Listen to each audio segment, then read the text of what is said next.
Alors aujourd'hui, activité un peu spéciale. Donc là, il faut s'équiper. Chaussures en main. Pourquoi? Surprise. Et aujourd'hui, je serai avec Nicolas. Petit indice. Alors, il côtoie le feu. Il côtoie le fer aussi.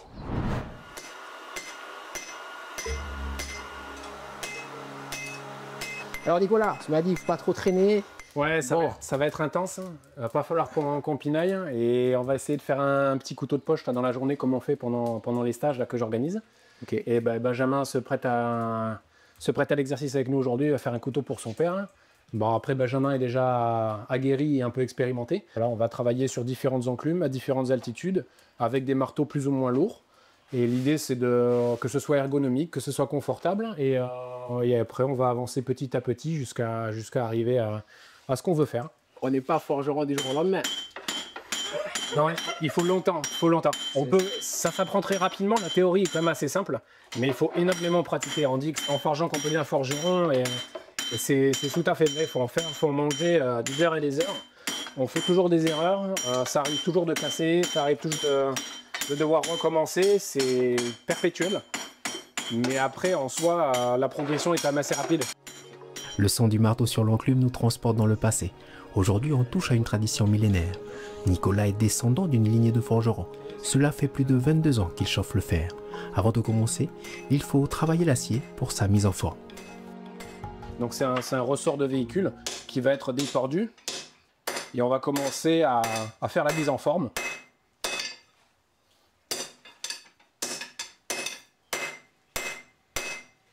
Il vaut mieux taper plus doucement et être précis.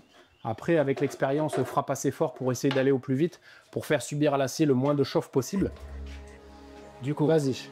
Alors commence par le mettre un peu à plat. Essaye de le tenir très fermement de la main gauche et de l'aplatir légèrement. Comme ça, tu vas tout de suite savoir dans quel sens va être ton couteau.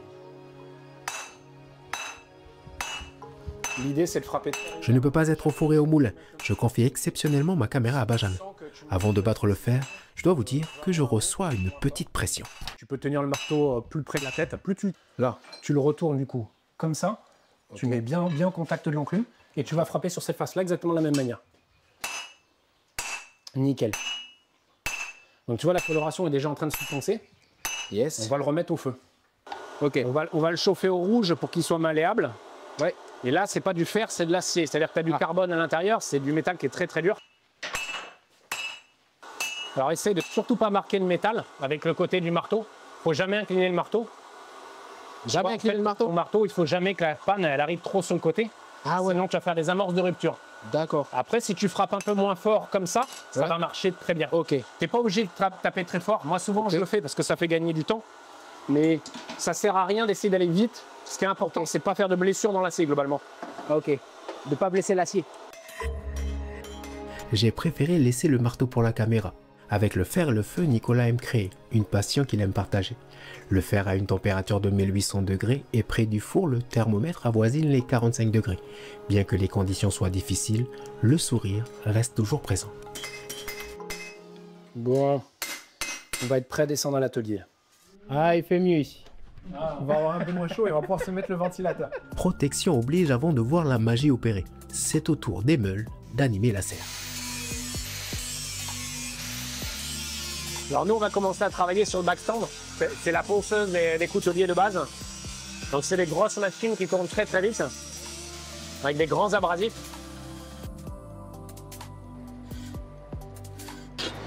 Voilà, là on est prêt à les tremper. Wow. Je peux... Nickel. Donc là, la trempe, c'est vraiment une opération cruciale. Très brève, mais très angoissante. La trempe est le processus où la lame chauffée est plongée dans l'huile ou dans de l'eau. Un choc thermique va se produire et renforcer la lame. On va voir si on a bien réussi la trempe et si on a bien travaillé. On va taper très fort sur l'enclume pour voir comment ça sonne. Et si on l'a trempé trop fort, l'acier va casser. Donc c'est vraiment ces moments fatidiques.